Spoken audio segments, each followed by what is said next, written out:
first of all, welcome, Peter. It's so good to have you back on the Heavy Chef stage, and it's always a delight.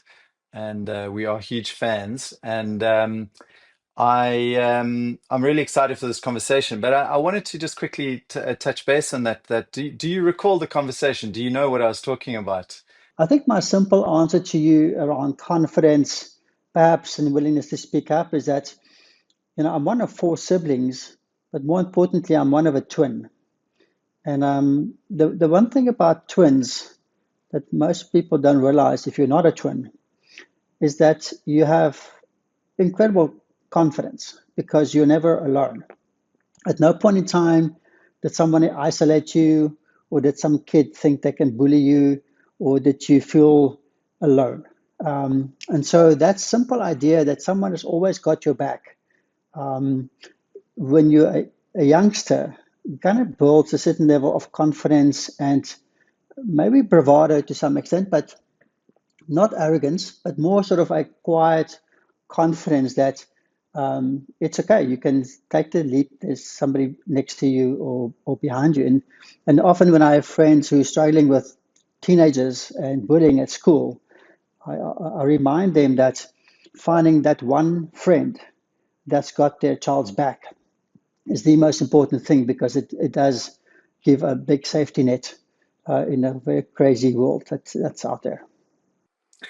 Well, I mean, just for context, for those of you who are listening and watching this, we're obviously going to amplify this to the rest of the Heavy Chef community over the next few days and weeks.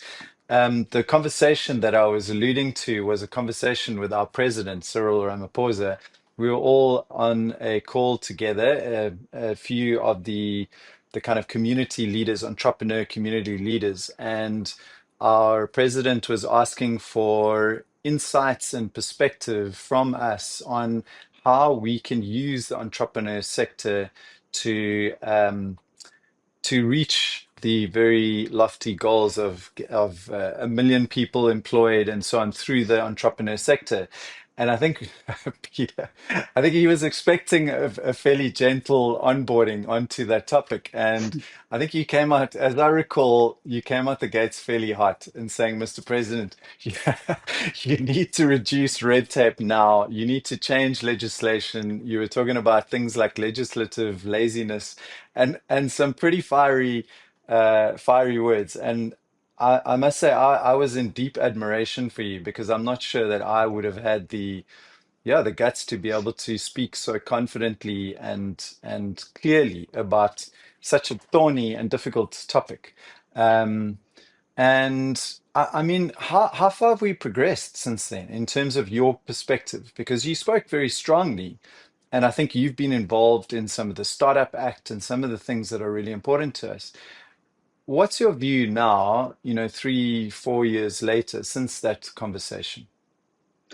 Yeah, look, I'm happy to report that we have made some progress. We actually have 5 slots now approved by the Treasury for companies who want to have what we call a permissible loop. So, one of the things that your listeners may be interested in is that the biggest challenge many South African entrepreneurs face is that they are able to get angel investment, perhaps a Series A investment from some of the VCs in the market, Life Capital, ISANI, Endeavour Harvest, etc., and a whole range of venture capital sort of early stage investors. But the problem is that they get stuck in Earth's orbit. So the reason why we don't have massive scale ups and breakout successes like Turkey has or Ukraine even has is that our startups don't get into the um, space sort of remit because you need second and third boosters to get there. And in our context, second and third boosters are Series B, Series C, and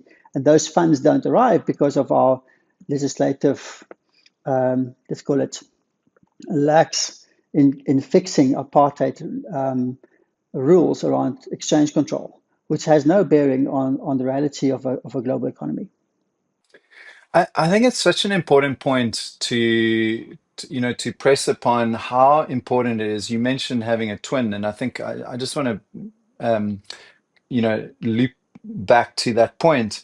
how important it is to have the right people in your corner.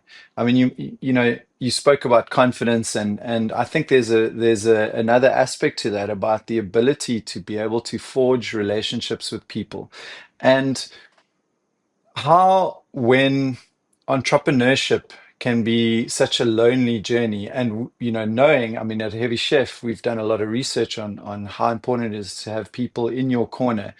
How do we find those people if we're living such an isolated life, just burning the candle on all ends and so on?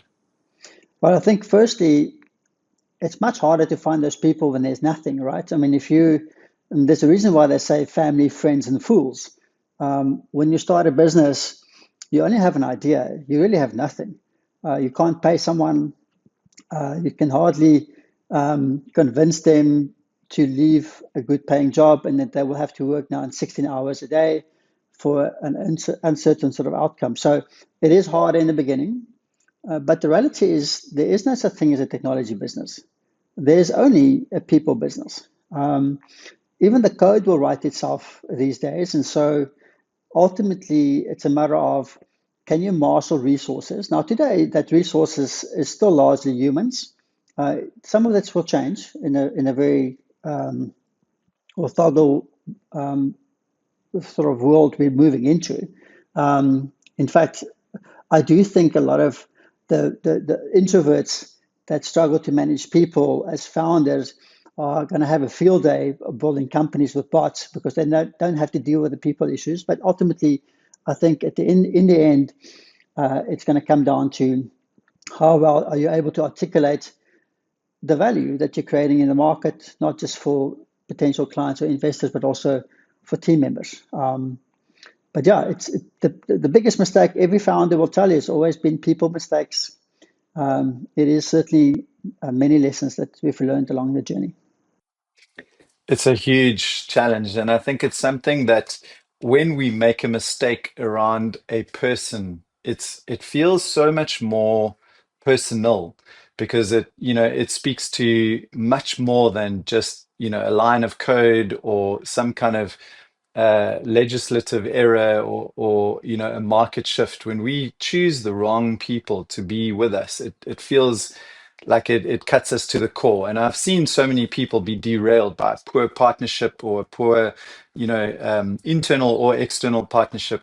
So those things are really, really crucial. And I want to just quickly dovetail to when you started. I mean, there was just a handful of you, and it was such at least all 2 decades ago. The internet was much simpler when Clickatell, you know, was in its infancy, and there were obviously a lot of opportunities being, such a young nascent category. Now the tools have gotten to the point where it's so much easier to build things and to build it quickly. So there's this kind of weird paradox that's happened in the interim from when you started and to now, where it was difficult to build, lots of opportunities, and now it's really easy to build, but there's lots of competition. So how do we reconcile that paradox? I mean, if you're speaking to, as in our case, a community of young founders with young businesses, how do we think about such a thing and such a paradox? Yeah, Fred, you're 100% correct. The world is much easier from a technology perspective to build things, but also a lot busier and noisy, and to stand out is a major issue. But the first principles did not change. If you're able to demonstrate that you're solving a real world problem, then you have a real opportunity. So I think when founders build companies for the sake of ego or a Me Too company or something cool, or they vibe code something on a weekend that someone told them about, but they don't really apply their minds as to what problem am I solving, and will people be willing to part with money for you to solve it? And those principles have remained true since the sort of early industrial age. And so if we can only say that the opportunity is done or there's nothing left to go and solve, when you and I don't have friction in our lives. And I guess, it's 12:28 today. By 2 p.m., you and I will have had a friction moment in our lives. And so there's still very many things to go and solve for. I think, I met a delegation of entrepreneurs coming from Silicon Valley some time back, and one of the guys said to me, the oxygen for entrepreneurs is problems. The idea of having some kind of problem to solve. That's the thing that really fuels an entrepreneur. And Lord knows that in Africa we have a lot of problems. And so it feels like Africa's, I mean, we've been saying this for so long, but it feels like there's such a beautiful way of reframing the endemic challenges that we have on this continent in terms of the entrepreneurial mindset as this playground, the sandpit, to be able to go and tackle those problems using all of these new tools. You've often said, and I think you said it in our conversation, that we should view South Africa as a launch pad rather than a destination. So, can you maybe unpack that a little bit in terms of thinking about South Africa and Africa because we're talking about scaling a tech product internationally. Yeah, I think firstly, one must be careful to not confuse scale with customers. Scale means more systems, process, and people are able to do things in a repeatable manner and without chaos as you grow your customer base. So I think Mm, scale, the definition of scale is one thing we probably want to unpack a bit. But in terms of two things you mentioned Africa and its potential in terms of solving for Africa's challenges. We need to also be mindful that some of those challenges are features, not bugs. Some of those challenges exist because of the economics linked to those challenges in the way they exist. And so you first need a willing set of leaderships, both public sector and private sector, that says, yes, we think doing this in a better way, more efficient way is the right thing for the people and is the right thing for the country and for business.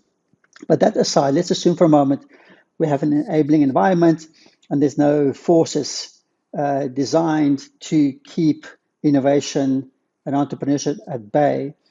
South Africa is, as many have said before, this incredible convergence between first world and third world markets.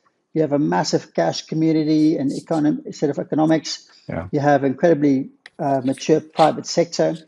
People always think that Nigeria is the largest market in Africa. Of course, it is by population.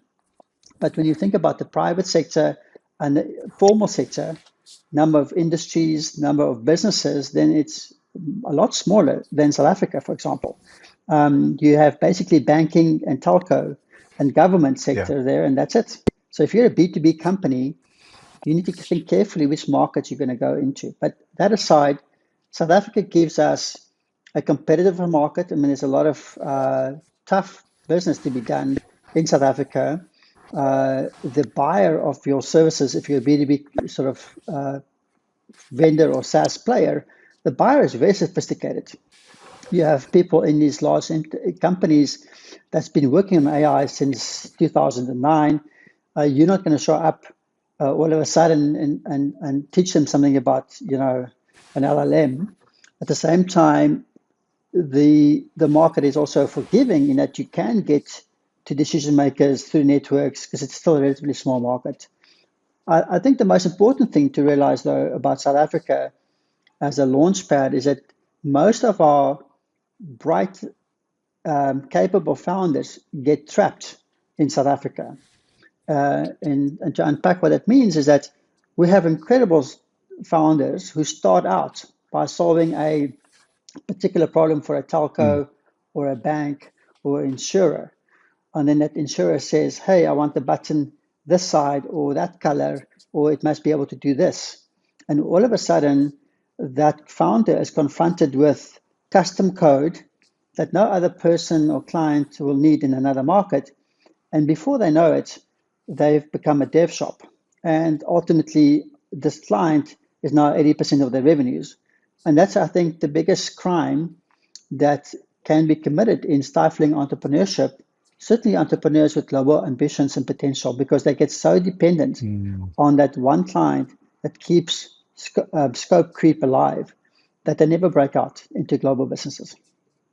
That's such an unbelievably profoundly impactful point that you've made, because it seems to be the case with so many individuals, certainly that we've met at Heavy Chef, where there is this weighting towards a single, partnerships is such an easy way to go from zero to one, right? So you partner with a big bank or an insurer, or, some, if you're offering a service to a company, then that company, basically, you become beholden to that company.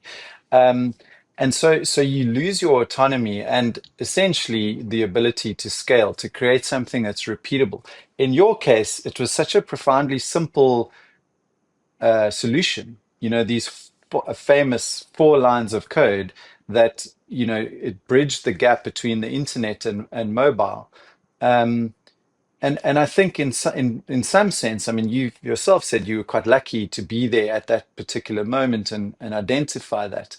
It seems to be a lot more difficult nowadays to be able to retain that autonomy. So how does one handle that kind of conversation when, you're a relatively small company trying to scale, but then you're getting pulled into custom bespoke solutions? Yeah, it is incredibly hard because the underlying issue is access to capital. And so the antidote for a customer dictating your future and robbing you from your Mm. potential is having a strong enough balance sheet to stay true to your core, and only deliver what you believe the market needs, and that you can scale across different customers. But it's complicated. The hard fact, and I think a fact that we don't often acknowledge, is that there's actually not that many core platform companies coming out of South Africa.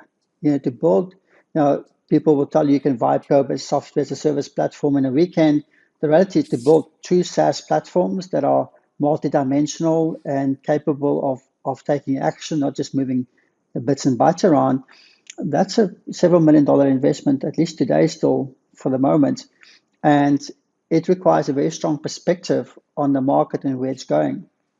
I do believe we have founders with that perspective and a strong view of where the product roadmap needs to be, and they understand by now minimum viable product and the different sort of milestones behind that. But the only way you can say no to a customer is if you're not desperate for the revenue to keep the lights on and to pay your staff.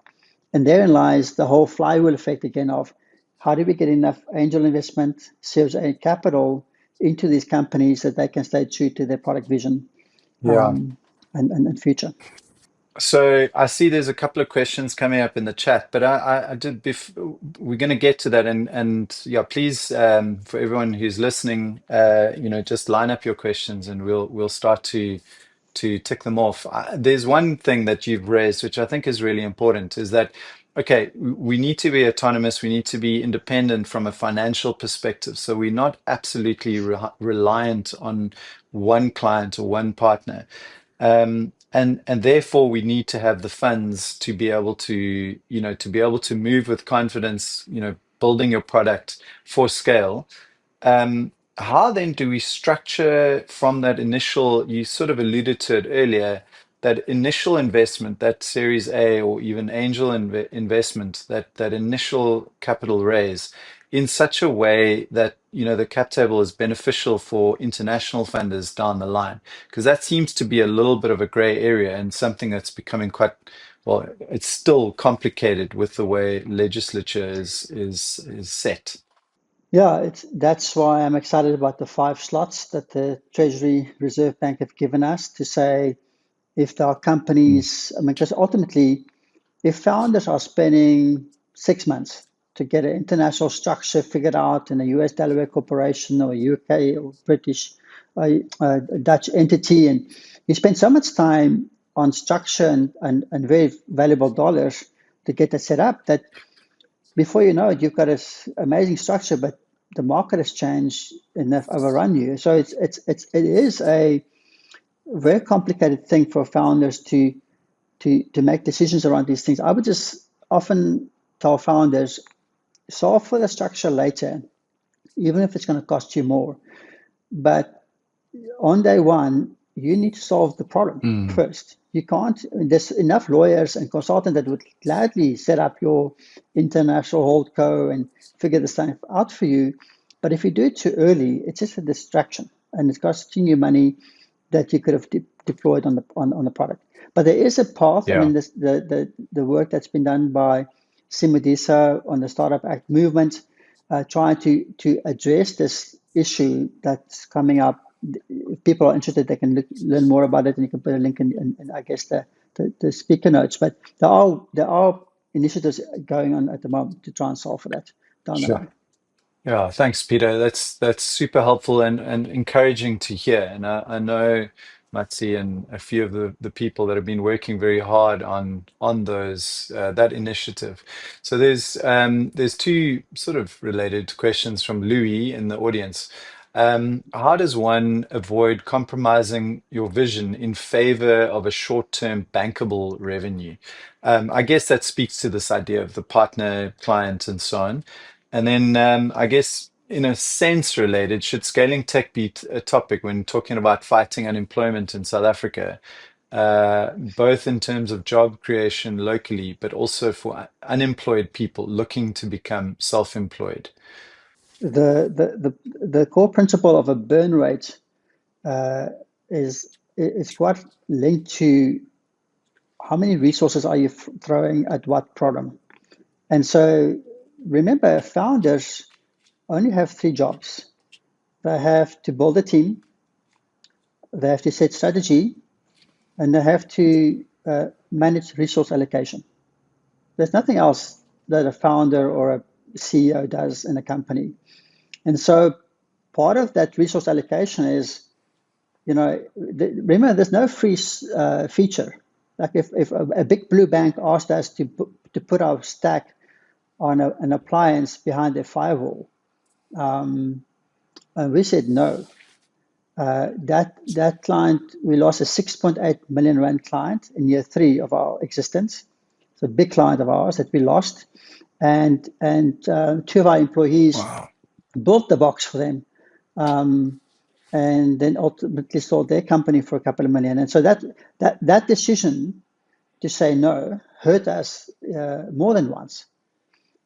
But I'll make that same decision uh, every day of every month gladly, because had we not had the discipline to stay a platform versus becoming a custom code company with code bases that we had to upkeep in environments that we had no control over, we would never have achieved what we achieved. So discipline is very important in saying true, but more importantly, discipline comes also to resource allocation.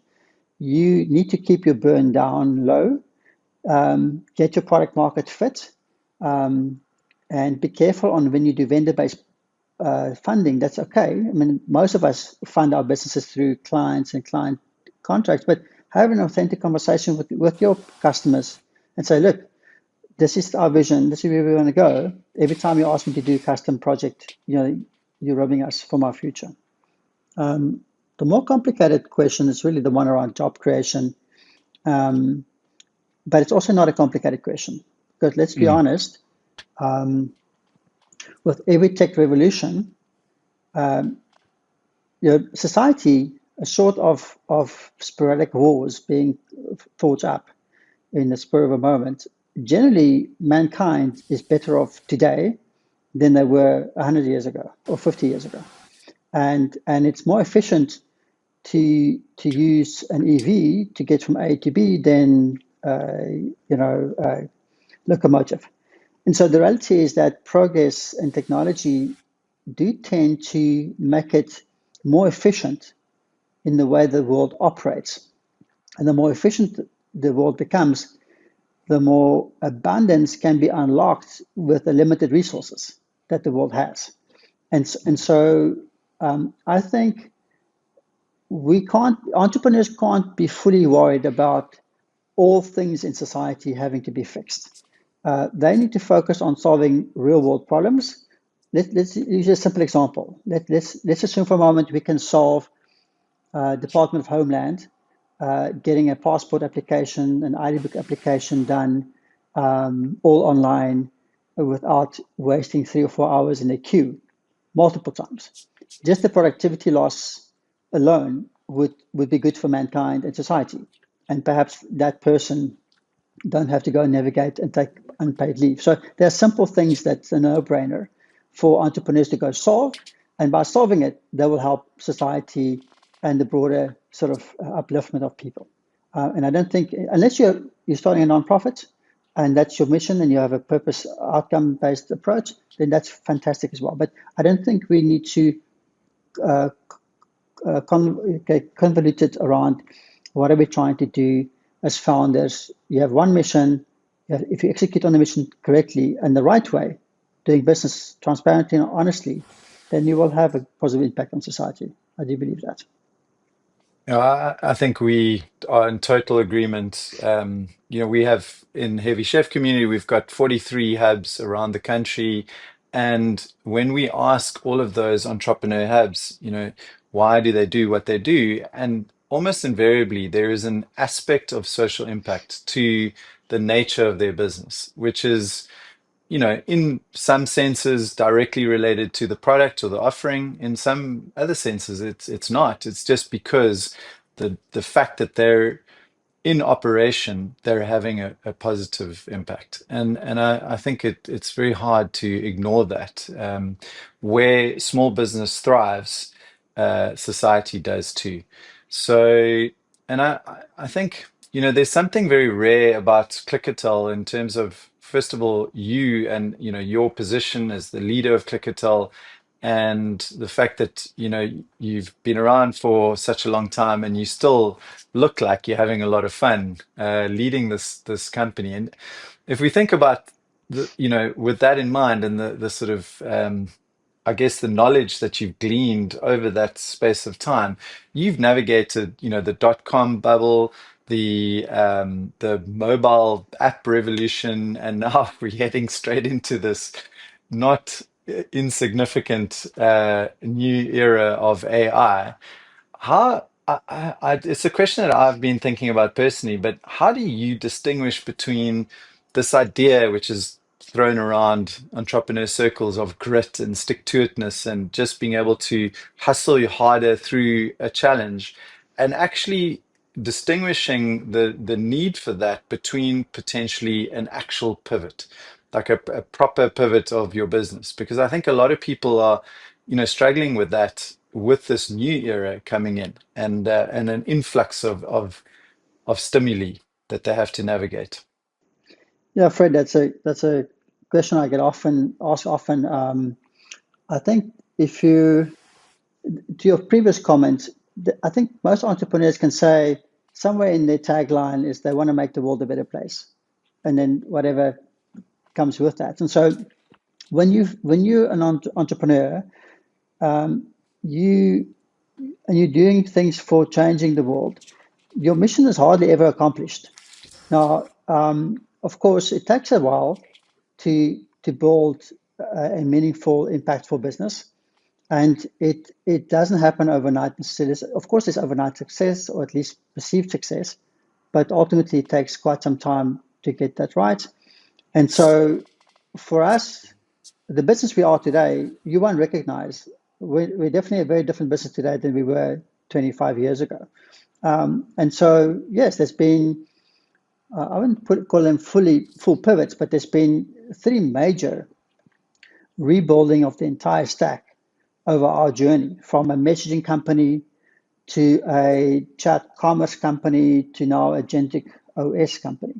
And so those worlds do have a golden thread, but fundamentally different. But the core issue is still the same. It's how do we help people get things done with less friction, with zero hold time, and really sort of give a brand and a customer delightful experience. So it is less about grit than it is about fulfillment, I guess. Of course, there's grit, but I don't think any true founder doesn't have grit.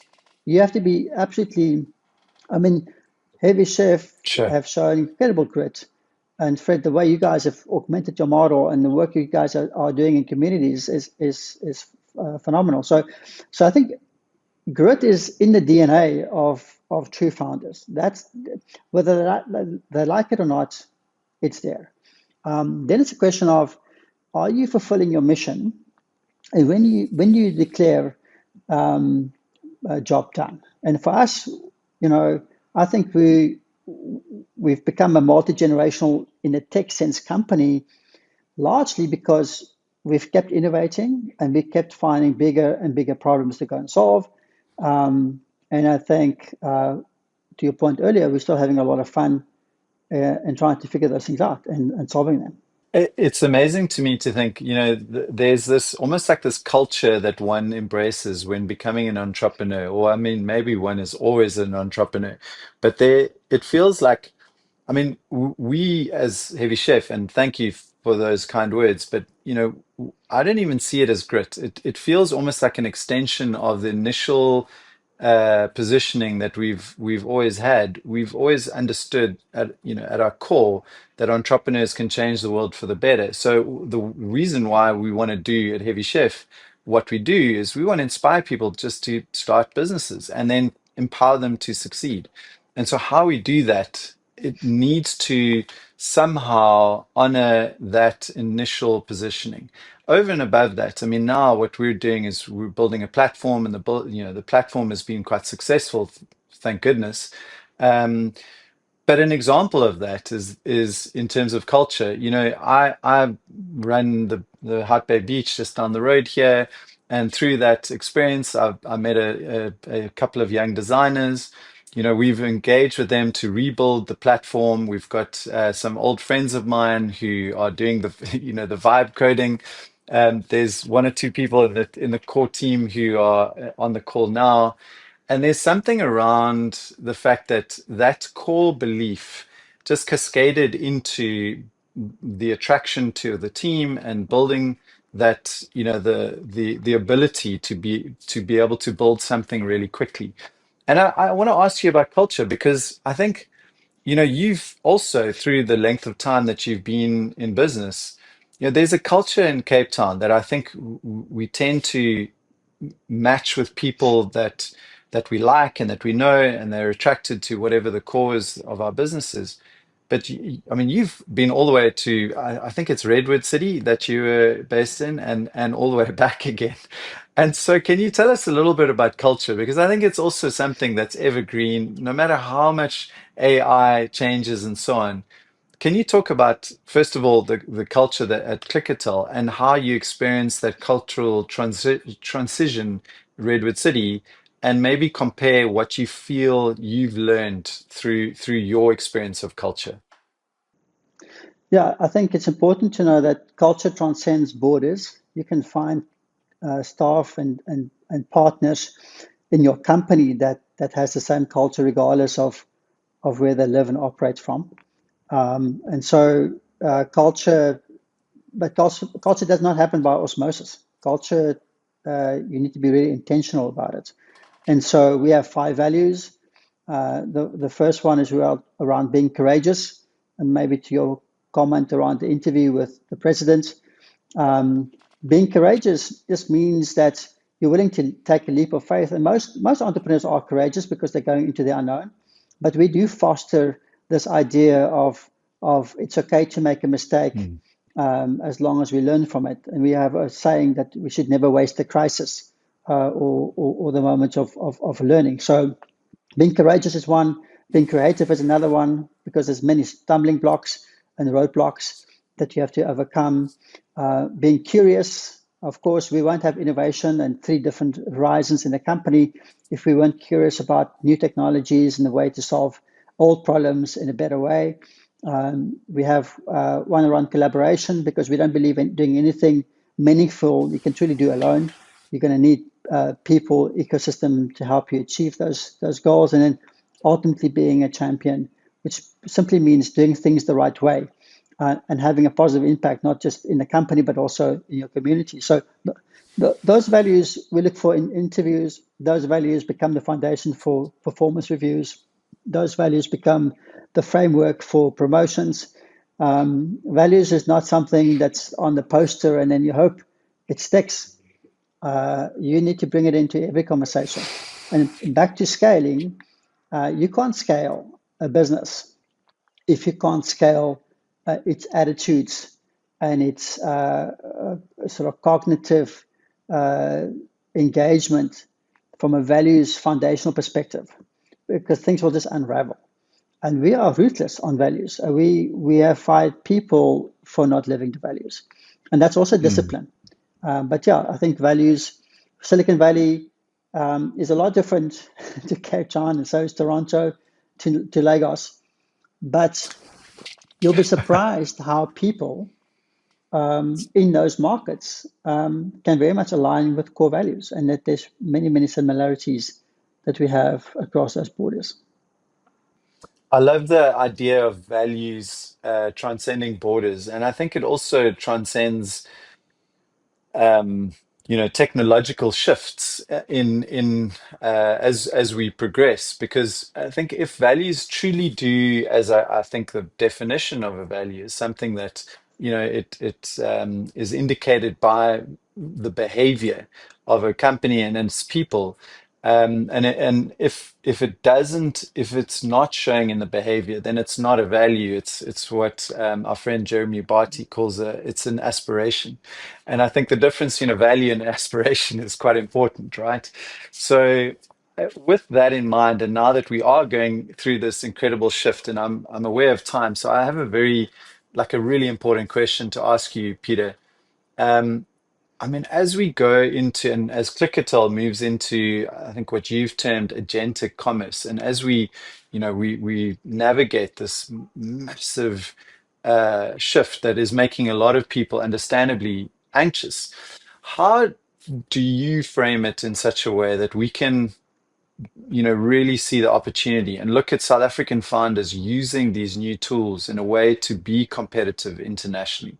What sort of mindset, what kind of values should we embrace in terms of being able to transcend boundaries and be able to be relevant from in an international perspective?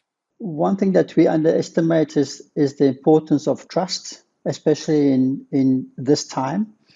Um, Anyone, whether in Istanbul or Israel or Pretoria, can go and code a chatbot or some kind of agentic agent.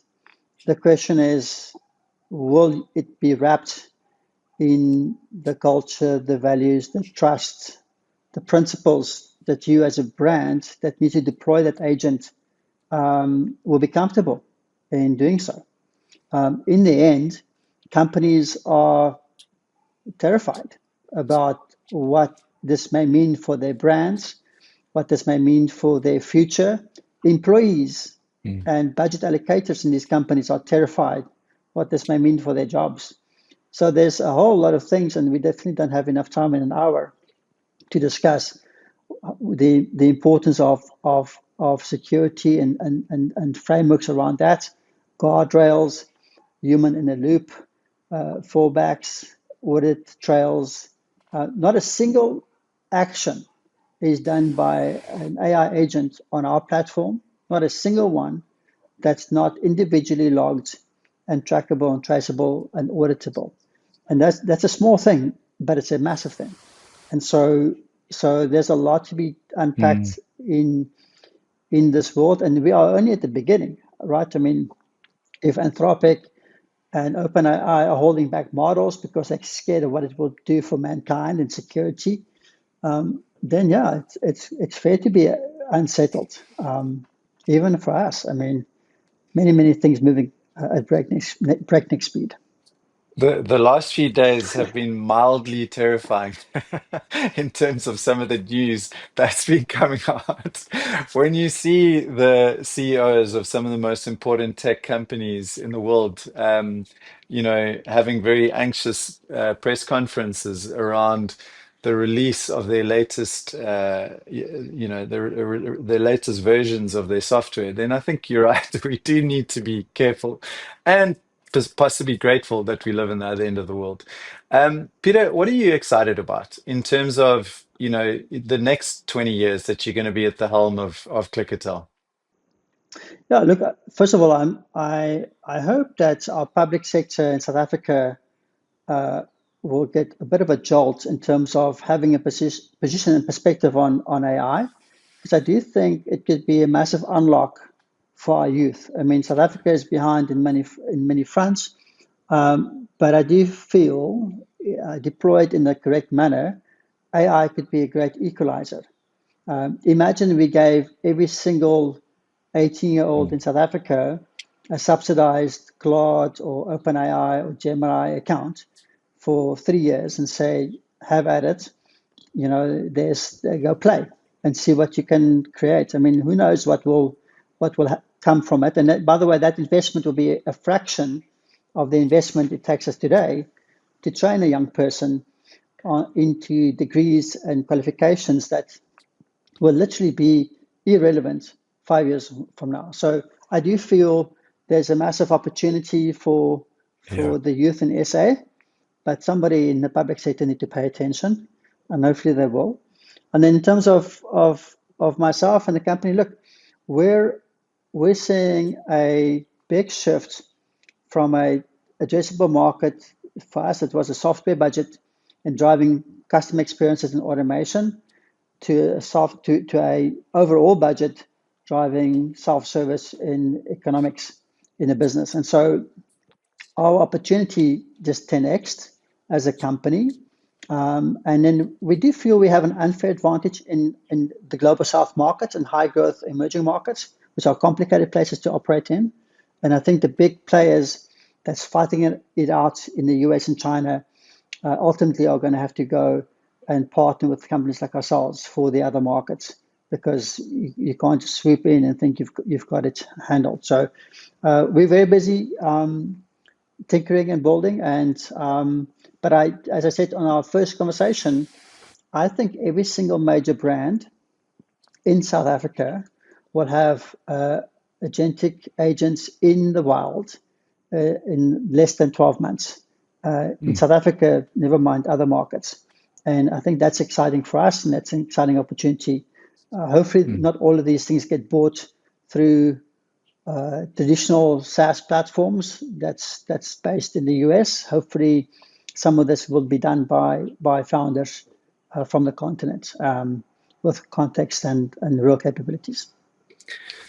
Peter, thank you so much. It's been such a treat to chat with you, and I feel very inspired by your journey, and certainly inspired to be courageous in terms of our future. I mean, as a platform, I think we're doing some pretty good work, and I just love having these sorts of conversations with someone who's actually, as you say, been in the wild and actually out there doing the things, having all of these conversations, addressing these problems, and entering these markets.